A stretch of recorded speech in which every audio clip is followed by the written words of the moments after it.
O nouă zi, fug către altitudini mai mari, cu temperaturi mai mici.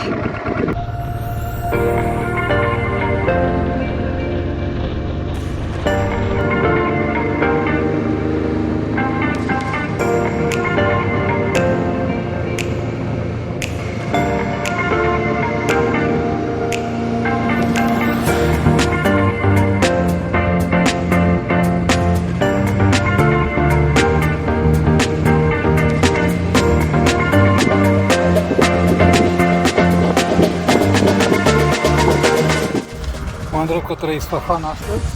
Acolo cred că o să stau undeva la 3-4 zile. Până una alta mă bucur de o temperatură până în 40 de grade și de un drum de munte extraordinar de frumos.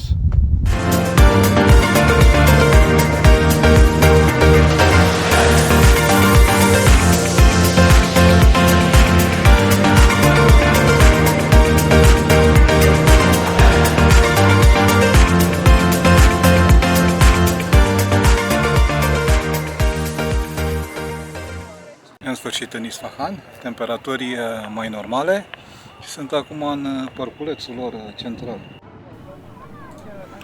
Isfahanul este al treilea oraș ca mărime din Iran și în timpul dinastiei Safavid a fost chiar și capitala Persiei. Aici am întâlnit cei mai mulți străini, fiind destinația turistică preferată în această țară și îl pot numi chiar și un fel de tourist trap sau capcană pentru turiști în română. Totuși, este o capcană puțin mai prietenoasă decât altele pe care le găsim pe Mapamond. Interzis cu cortul, dar cine neva și-ar pune cortul într-un parc în mijlocul orașului?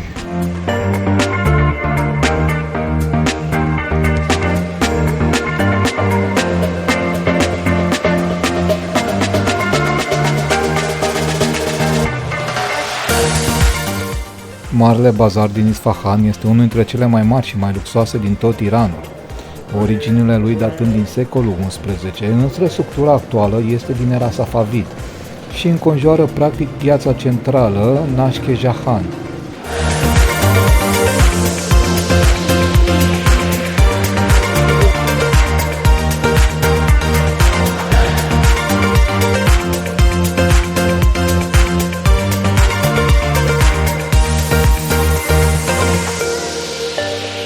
Palatul Ali Kapu a fost reședința imperială a șahilor persani după finalizarea lui din anul 1597 și este în momentul de față un monument în patrimoniul UNESCO.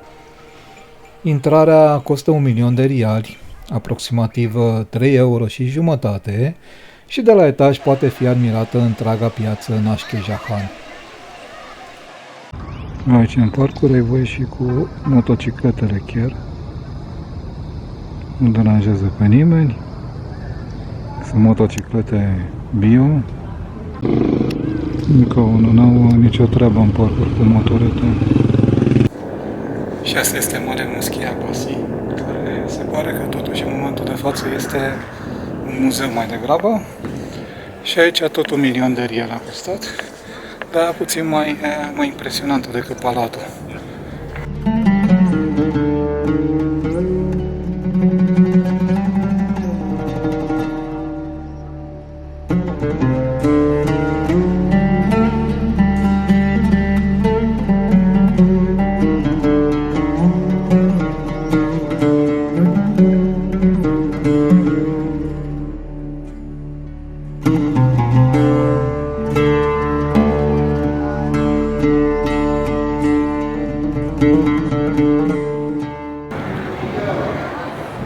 Încă un palat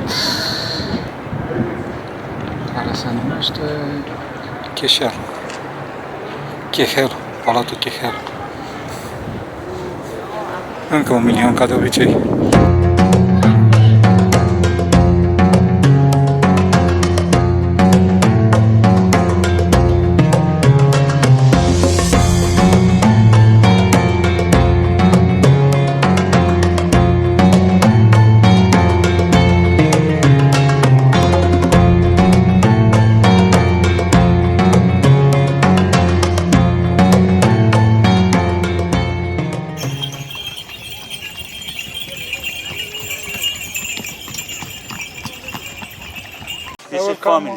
Family. Okay, come.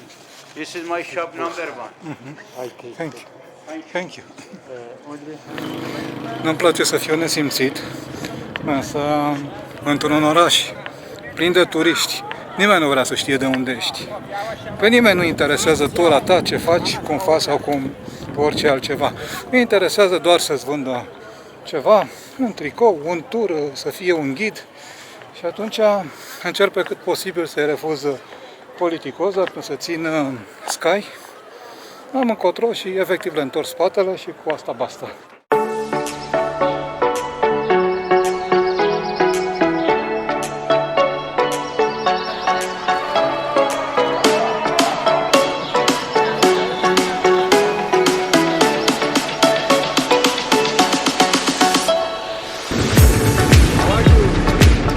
Where are you from? România! Da, la revedere, Isfahan! See you next time!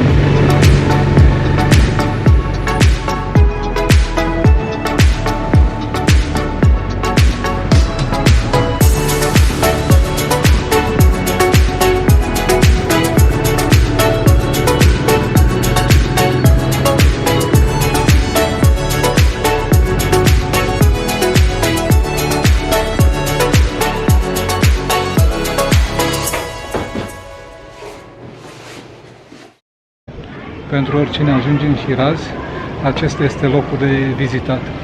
Cred că până în momentul de față al acestei călătorii este cel mai wow lucru care l-am văzut în tot Iranul. Și au fost destul de multe lucruri wow, dar acesta le bate pe toate. Deci n-am mai văzut nicăieri o moschee care în interior să fie placată cu oglindă peste tot, luminată, frumos. Efectiv, aici zici că ești într-o mie și una de nopți.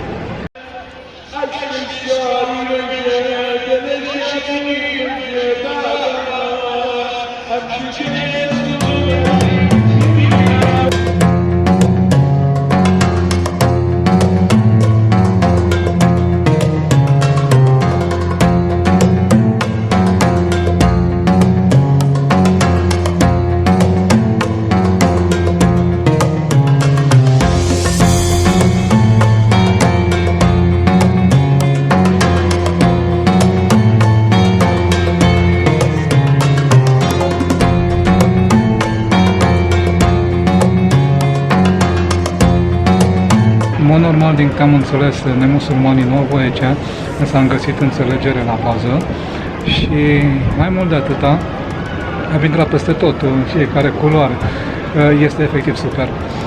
Mai mult de atâta nu te lasă cu aparate foto mari, am avut la mine Sony și G7X-ul, Sony l-am lăsat la intrare, G7X-ul a apărut mai mic față de el și m-a lăsat înăuntru.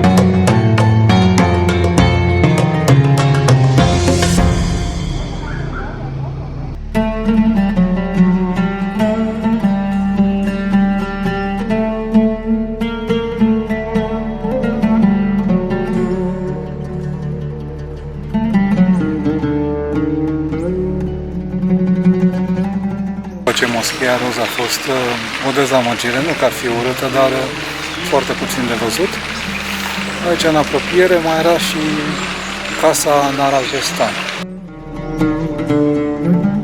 Shirazul este cunoscut ca și capitala culturală a Iranului, unde te pierzi pe urmele marilor poeți și poți admira somptoasele conace tradiționale din era Qajar.